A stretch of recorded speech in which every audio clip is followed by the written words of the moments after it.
All right. So now I would like to bring up, introduce Dr. Klein, who's our Chief of Accountability, and she is going to present, as I stated earlier, on grading. So we know that has been a concern. Well, what happens? How do we grade and grading in marking period 3 and 4, especially since we had to end marking period 3 a little earlier.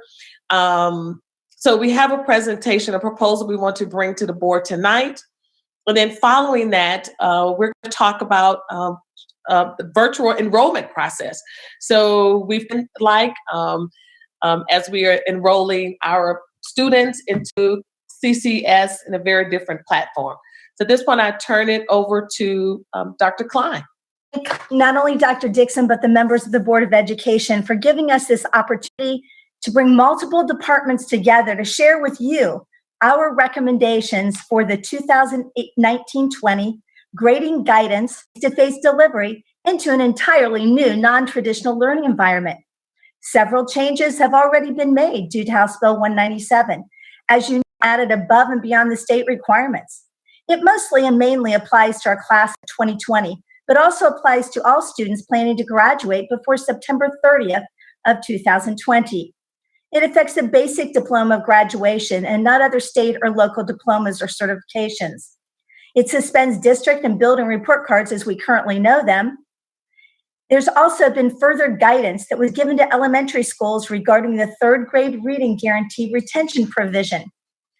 So since there is no test, the student's principal and reading teacher will review the student's reading skills to see if the student is academically prepared to be promoted to the 4th grade. Now remember, the Ohio Department of Education gave us this guidance by saying, our commitment is to provide reasonable flexibility, control. We want to help our students, not hurt them. We also have a significant number of parents who work in healthcare, grocery stores, carry out restaurants, and are first responders. So we want to keep the grading period window to May 1st, 2020. This will give our students the opportunity to improve their grades if any of them had not completed their assignments, or were absent prior to the governor's order, or were caught off guard by the closure. Following marks for the 4th grading period, pass equal a P, meaning the student is completing work and is learning, or no evidence of work completed, or the student could not be reached.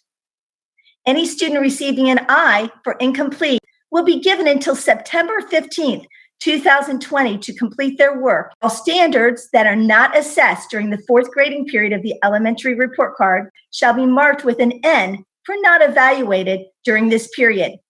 Please see the mock-up elementary report card illustrated on the right side of your screen.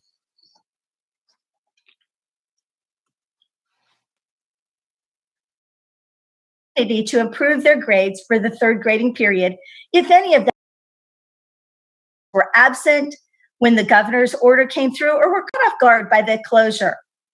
Teachers will not have to re-enter grades. They will only change those that have improved.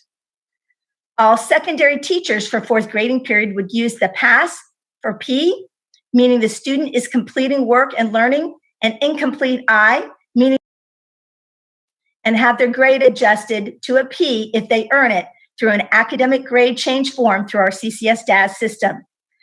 Our grade system of Ps and Is will follow for advanced placement AP courses and for international baccalaureate IB courses as well.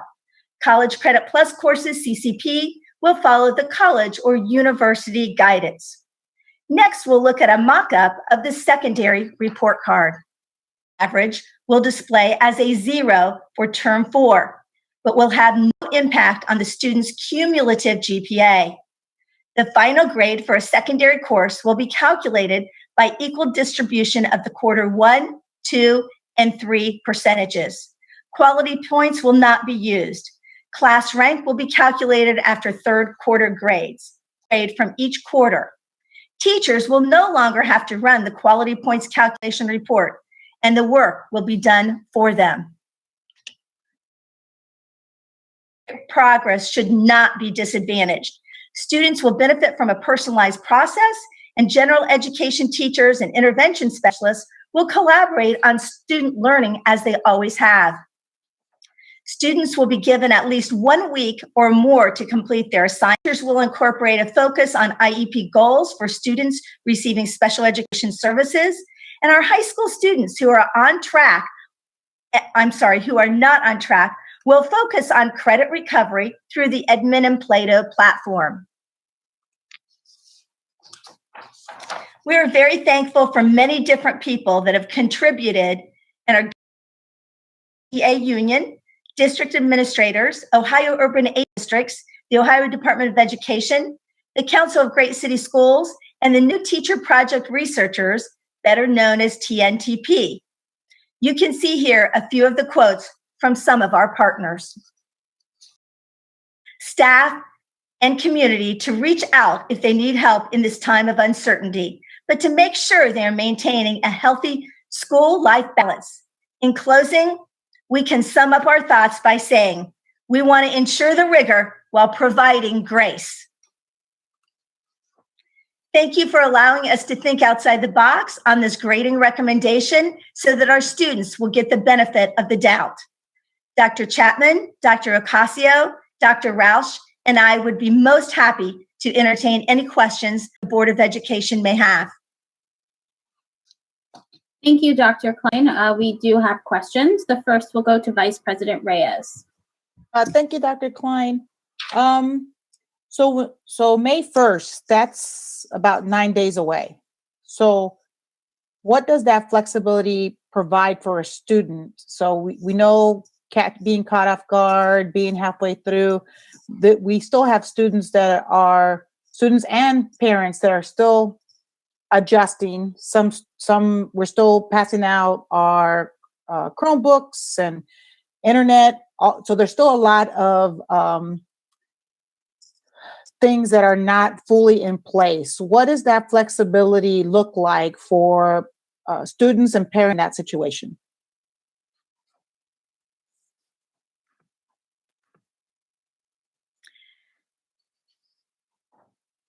Ms. Reyes, to your question, I would tell you that we took under consultation since we only had a few days left in the third quarter, we felt that allowing them the extra week and a half would be appropriate because now they're back from spring break, and that would give them adequate time. Now, keep in mind that any student that was absent prior to the end of that grading period would also have those number of days added on in order to get any assignment if they were ill or not able to come to school due to other reasons. So the May 1st would be the general date for all students to have their work into their teachers for work that was already assigned, and that they would be also able to do work according to what the teacher had prescribed to them during the third grading period. Dr. Ocasio? Yes, good evening as well. Let me sit so you can actually see me. I think I'm a little lower than I am usually. So one of the things that Dr. Klein had mentioned is that in most circumstances, this should be an opportunity for many of our students. If for some reason there's someone out there, a parent that says, there was a reason that we couldn't make up this work in that time frame, we can always work with them. A parent can reach out. They can reach out through the family engagement office. They can reach out to the curriculum office, and we'll work with them. We are looking to help students demonstrate their learning, to help them have the best grade possible given the circumstances, and we'd be happy to help. So individual circumstances, please reach out. If there's a parent that isn't listening and that someone hears about and they've heard this, have the parent reach out, either through our community engagement or, like I said, through the curriculum services office, academic services. Thank you. So if I'm a parent of a student that was not on track at third quarter, some are significantly not on track on third quarter, and I've heard from some parents in the district that they're contemplating whether their child will be held back a grade or whether they even make the decision of having the person held back a grade. So how how will a student have the opportunity, are we, to get that grade up so that they can prevent that? This is another great question. And so there may be students that even if we were in a traditional setting, let's say that I did not pass 2 of my quarters, I would still have that need where I needed to actually make up work or somehow get intervention, some type of remediation.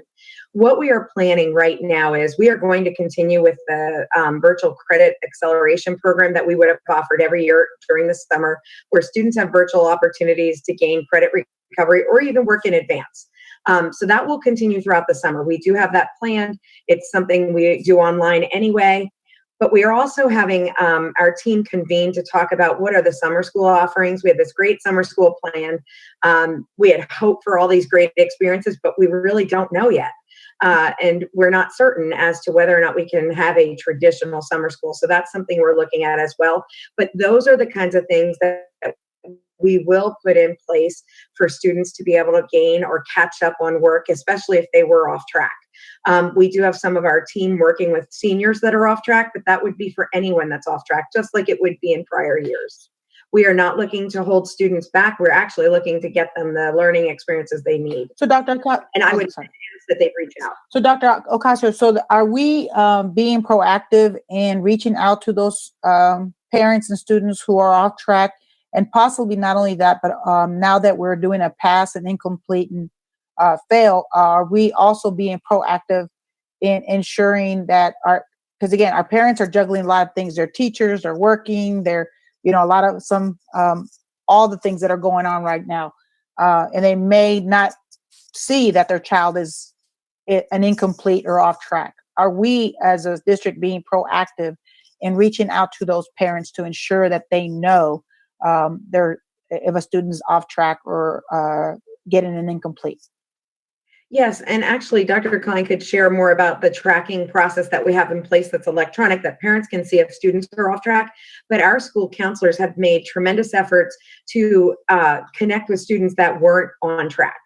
Or that had other issues that they were dealing with before when they were in the traditional setting. So our school counselors have been very proactive. We've been able to work with Chief Gillison on having members like I Know I Can also connect with students in order to assure that families are getting the services that they need, that they're able to reach out to school administrators as well. And so we have our staff working proactively with students that weren't on track even before this happened. And then those that are having difficulty now that they're in a setting that they're not particularly familiar with using to access learning. And I read there was a district that was not able to contact a significant number of students in their district, like about 5,000. Are we having any issues with contacting our students to ensure that they're online and participating in academics? So that's another great question. We have been contacting students. We've been tracking our usage. Our usage actually is it has increased every day, especially since the 6th. Now it was continuing steadily to increase as we were doing the Chromebook distribution. However, we are still contacting parents if we see that students haven't been engaged. Our teachers have been reaching out. There are probably some families yet that we're still working towards. We've worked with some of our community partners. We've worked with some of our family liaisons, and our ESL team in particular. They have an even higher rate than the actual district in terms of students getting online because they've done so many proactive measures in doing that.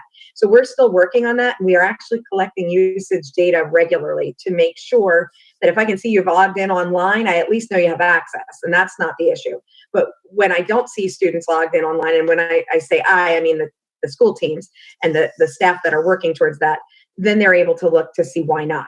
And so we have been working very diligently on accessing that information and making sure that families are able to log on. If they're not logging on, what are the alternative measures? And we've made some, we've used some traditional materials as well, but that requires then the parent to be more involved as the teacher. So our platforms help, our being able to engage with the actual teacher does take some of that burden away from the parent. So we've been trying to resolve that as we're moving. And I know that they've continued to distribute Chromebooks and now some hotspots as well.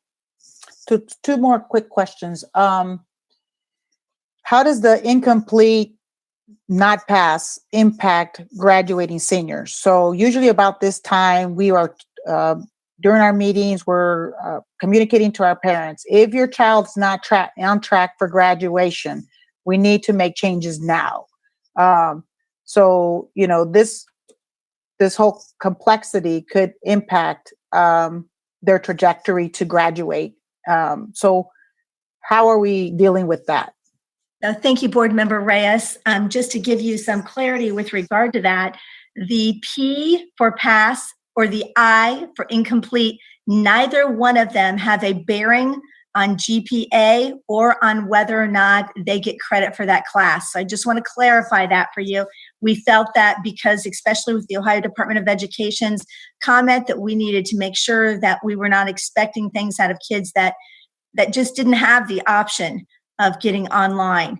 And as far as the GPA goes, the GPA will be figured after the third grading period. But remember, all those students have until, if this passes, all those students will have until May 1st to make up any work and to have their grades changed within Infinite Campus.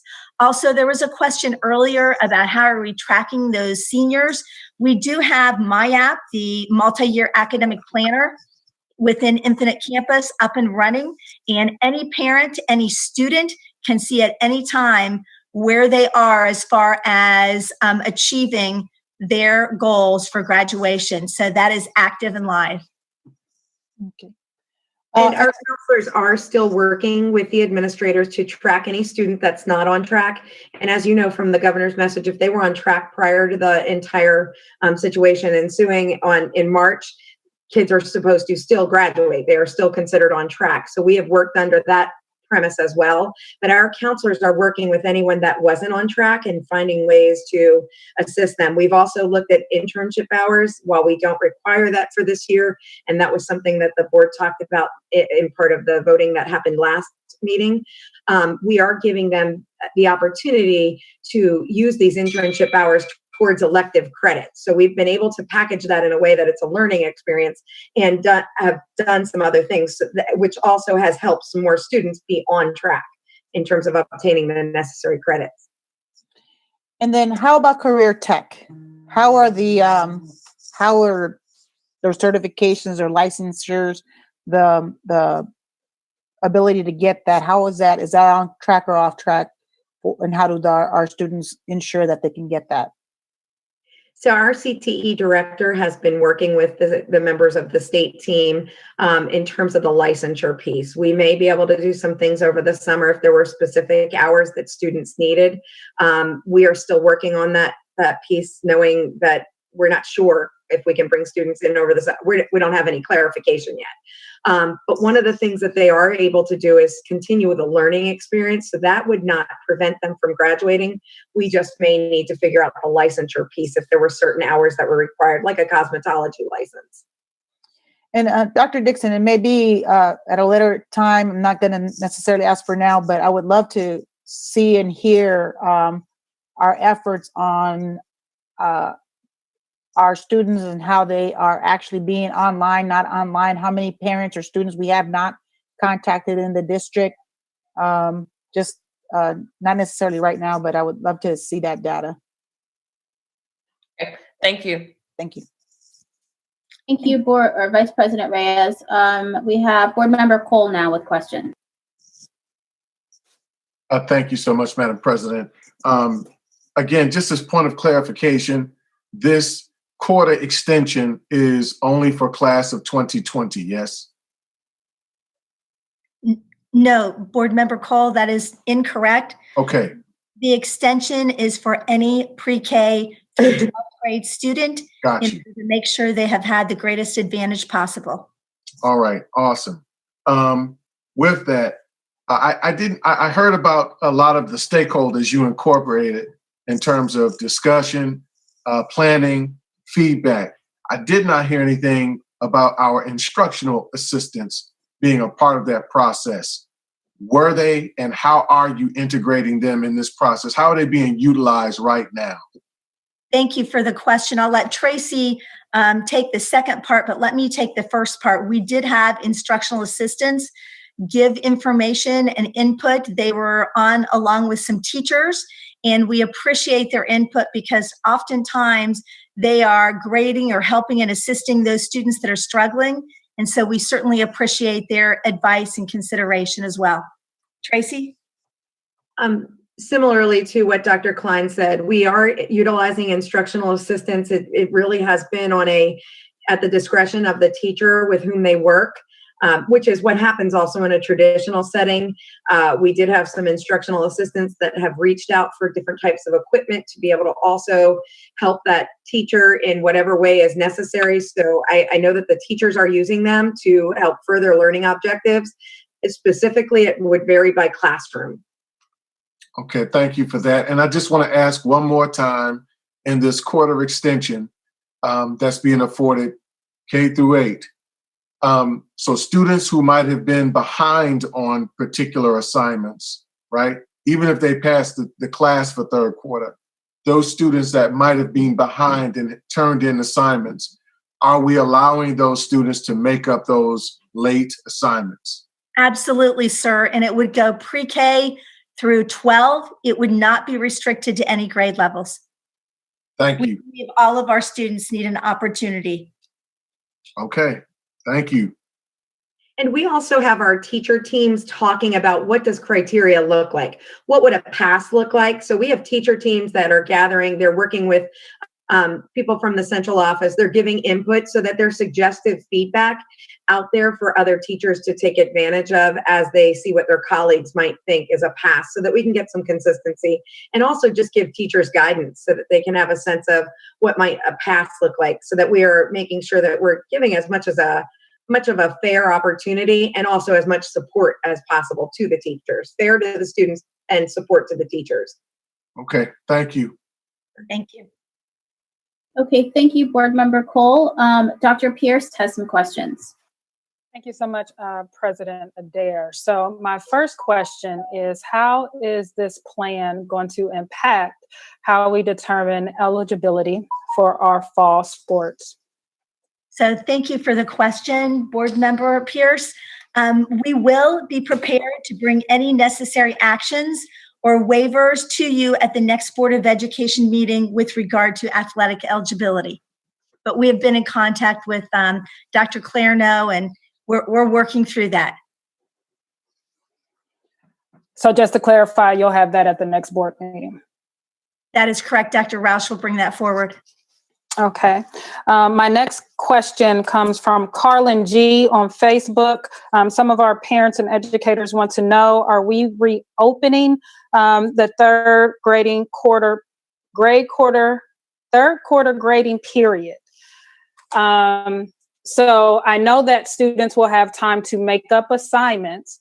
What our community wants to know, are we communicating then that third quarter is open? Students have until May 1st to complete their assignments and improve their grades, because those are two very different messages. That is correct, Dr. Pierce. Let me specify again that the grading window for third grading period, if the board approves this, would be open until May 1st for any pre-K through 12th grade student.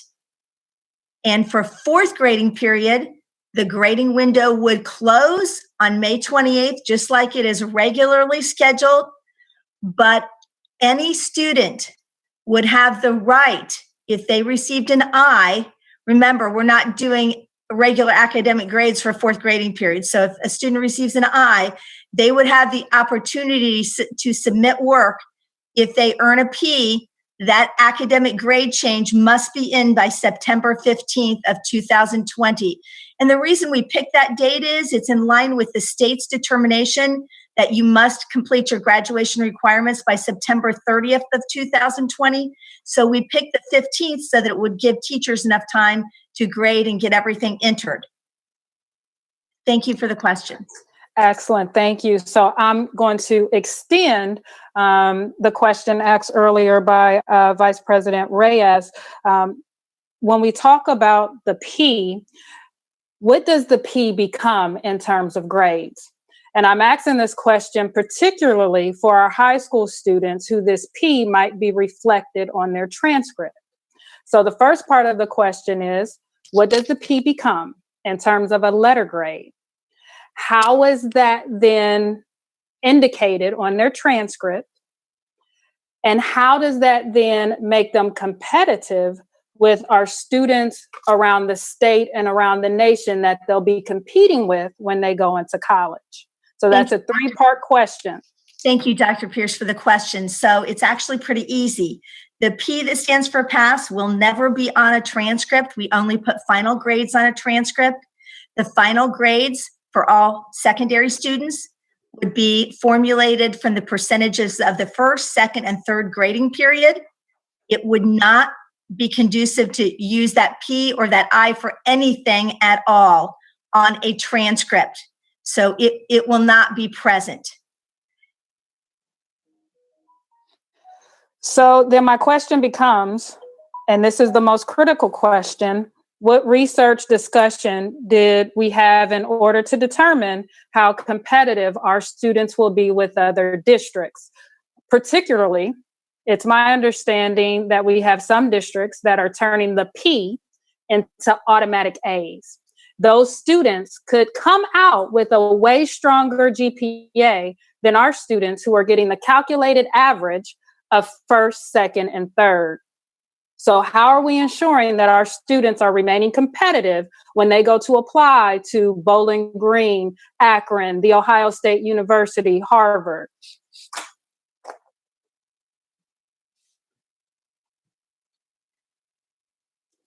Dr. Chapman or Dr. Ocasio, do you want to take that or do you want me to?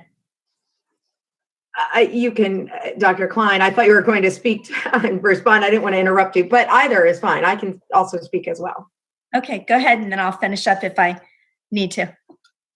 So when we actually did research with other districts, we hadn't found anyone that said they were turning a P into an automatic A, and I'm not sure if you're particularly allowed to do something such as that, because that would certainly change the grading scale. We have a two-part grading scale, and that would turn it into something that's a little differently. So I don't know if the state would allow that. We would have to find out if that's actually okay. But the districts that we checked with were mostly doing the path, and actually we worked with the Ohio 8 as well as some of the other curriculum directors across the state, and they were mostly doing pass and incomplete. But I'd love to hear offline from you as to who that is, because we had not found anyone that was turning the P into an A, because that would make a difference. However, at this point, we had. Sure. Just because I feel like that was a question towards me, where I'm specifically asking in regard to our suburban counterparts. So I understand that you said the Ohio 8. Our students are competing with other districts outside of the Ohio 8. So I'm talking about Dublin, Reynoldsburg, Pickerington. What research did you do to ensure that our students are remaining competitive across the board, not just against the Big 8? Well, those are the other districts that we checked in with. We pulled their grading policies. We've shared that. Actually, the curriculum directors meetings that we attend, the three of us, as well as some of our team, they have the other districts as well, just not the Ohio 8. So we went specifically to both directions. We've also talked with members from ODE. We had not heard of any of those districts that you mentioned doing that particular turning a P into an A, not at this time. I'll let Dr. Klein and Dr. Chapman talk more, but we've pulled their grading. We've shared our grading. We also pulled and modeled some of ours after theirs. So we're uncertain. I've not heard of any of them doing that. If anyone else wants to interject. No. And just also as a reminder, board, that we're a part of the Council of Great City Schools. So when we are working and we're in that consortium at every level of the organization, so that's who we go to first. We also do brainstorm and get ideas from our local suburban districts, but we always go to our districts our size first. But we would definitely check and come back to you and the board and answering that. But even the superintendents I've worked with and talked with in the suburbs, I don't know of anyone that is doing that, but we will check on that and bring that back to the board. Thank you. I appreciate that. Dr. Pierce, just one comment with regard to accountability. I would not feel comfortable as your accountability officer recommending that, because remember, the P stands for meaning that a student is completing work and learning. It doesn't mean that they're completely proficient. And so when I look at that from an accountability standpoint, I would really question someone just giving all A's to a P. I just don't think the integrity is there or the rigor would be there appropriate for any school district to do that. Dr. Klein, thank you for that remark. Definitely, as a person that stands in the vanguard for our accountability and integrity, I appreciate that. We want to make sure that our district upholds those values and standards which we hold so dear as a community and district. So I appreciate that comment.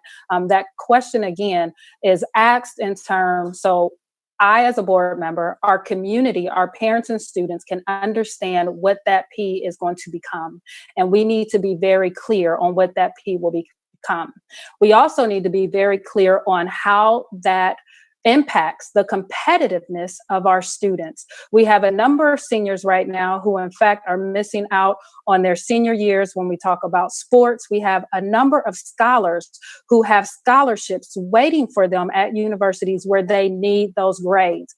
We're talking about people's money. We're talking about people's futures. We're talking about people's opportunities. And so when I ask that question, I want to know 100% that our district is making sure that all of our babies from PK through 12 are going to be competitive, not just in the state, but also across the nation. So if you can continue to get me information about that, I would greatly appreciate it. Again, I greatly appreciate Dr. Klein's remarks in terms of accountability and integrity, but let me just be very clear.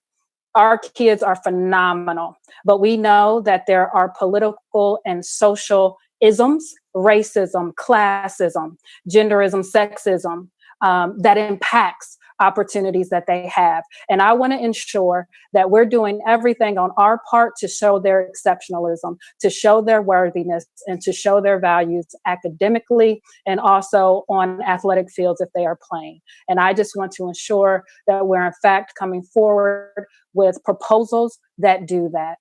So again, as I started the meeting, I'm wearing my Kruger shirt to show my support, standing in solidarity with our students. I'm going to ask the tough questions. Underneath, I'm wearing the alumni t-shirt. I'm only an alumni because I had teachers standing in the gaps and fighting to ensure that I was competitive, not just against the Big 8, but that I was competitive against any student in this nation when I left Beechcroft and went to the Ohio State University. Thank you for those comments, Dr. Pearson. I think that loud and clear, administration can work on those things and check with the other districts. And also, I think the point about communicating with parents about what does a P mean is very important. I have 2 more board members to speak, so we're going to go to Board Member Beckerly with a question. Hey, hello. I want to go back to the discussion about all of the systems that are in place to contact our students, especially the ones we haven't heard from. I was really impressed. It sounds like we're doing it across the whole organization. We're including social workers, counselors, teachers, instructional assistants. I thought it was a really very carefully thought out and thorough approach. And so it's really great to hear about the systems in place. The only thing I want to ask for is, can we generate some data to see who we're not hearing from, who we've contacted, what the response rates are? Because I feel like there's a couple of ways to slice this. It's students who have access to technology and the internet. Are we hearing from them? Are we not hearing from them? Why? Then there's the ones that we don't have access to. You know, are we sure they're okay? Are we sure they're fed? And there's just lots of levels, before we get to are they learning and why aren't we contacting them and how can we close that gap as well. So I guess I would like to see, now that we have the systems in place, can we be really intentional about generating the data and making sure we're using those systems and figuring out, continuing to figure out where the gaps are, how we can do this better, or who's the most at risk and are we reaching them? So that's just a request for follow-up information. Unless anyone has something to share. Okay, so we'll get more information about that. And did you have anything else, Board Member Beckerly? No, other than it's wonderful work and thank you for all you're doing. Okay. Oh, well, yeah, actually, one more thing. I really do like the way you're handling the grades. It seems very fair. And I'm also glad because it'll allow us to continue to gain more data so that we can really, this is my theme, hit the ground running in the fall. Thank you, Board Member Beckerly, and Board Member Cole. Thank you so much, and I'll be very quick. I did see a question on Facebook Live. I just wanted to make sure. I thought you answered it, administration, but I just wanted to make sure there was clarification so that in the future there's no lament. With that, this grade quarter extension doesn't only allows for students to improve their grade, right? It doesn't create environment or opportunity for the grade to decrease, does it? Board Member Cole, you're absolutely correct. So teachers will not have to enter any grades unless the student improves. Thank you very kindly. Okay, that looks like all of the questions right now. So turning it back to you, Dr. Dixon. Okay, thank you, President Adair. That ends my report for this evening. Thank you.